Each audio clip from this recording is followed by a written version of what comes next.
तो जनाबाई का नियम था कि जब वो चक्की पीसती थी ना, तो पीसते पीसते गाती थी, और वो स्वर इतना अच्छा लगता था ठाकुर जी को, इतना प्रिय लगता था कि ठाकुर जी आधी रात में मंदिर से भाग करके आते थे जनाबाई के पास। और ठाकुर जी बैठ करके सुनते थे, जनाबाई चक्की पीसती थी, जनाबाई गाती थी, और ठाकुर जी सुनते थे बैठ करके। रोज आते थे ठाकुर जी, और रोज जनाबाई गाती थी, और वहीं बैठ करके श्री ठाकुर जी सुनते थे। एक दिन ठाकुर जी गए और जनाबाई ऐसे चक्की पीस रही थी, तो ठाकुर जी बोले, ए जना, ये चक्की मत पीस। तो जनाबाई बोली, क्यों? ये घर घर घर आवाज करती है, तो तेरा स्वर जो है वो अच्छे से मुझे सुनाई नहीं देता, इसको नहीं पीसेगी शांति रहेगी, तेरा स्वर स्वच्छंद सुनाई देगा मुझको। आप विचार करो ठाकुर जी को कितना प्रिय लगता है।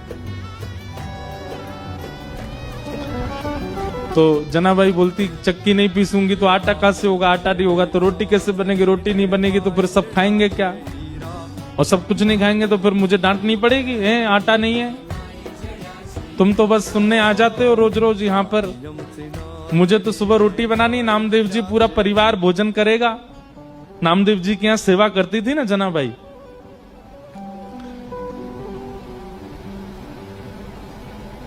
चक्की नहीं रोकती, पीसती रहती, गाती रहती। ठाकुर जी बोले, नहीं नहीं चक्की रोको, मुझे तुम्हारा स्वर सुनना है। तो जनाबाई बोलती, थोड़ा सा रह गया है, एक काम करो, अब मैं पीसूंगी तो धीरे धीरे चलेगा, तुम भी हाथ लगाओ थोड़ा सा। तो ठाकुर जी हाथ लगाते जनाबाई के साथ, और साथ में बैठ करके दोनों पीसते, और पीसते पीसते जनाबाई गाती, ठाकुर जी को सुनाती।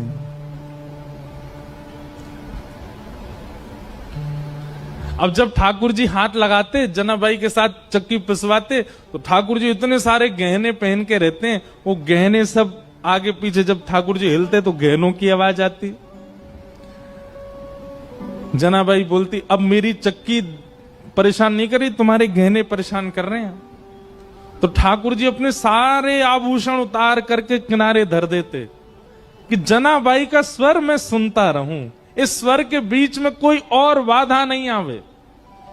और ठाकुर जी अपने सारे आभूषण उतार करके किनारे में धरते, और जनाबाई के साथ धीमे धीमे चक्की पिसाते, और जनाबाई गाती। इसके बाद की लीला थोड़ी सी हृदय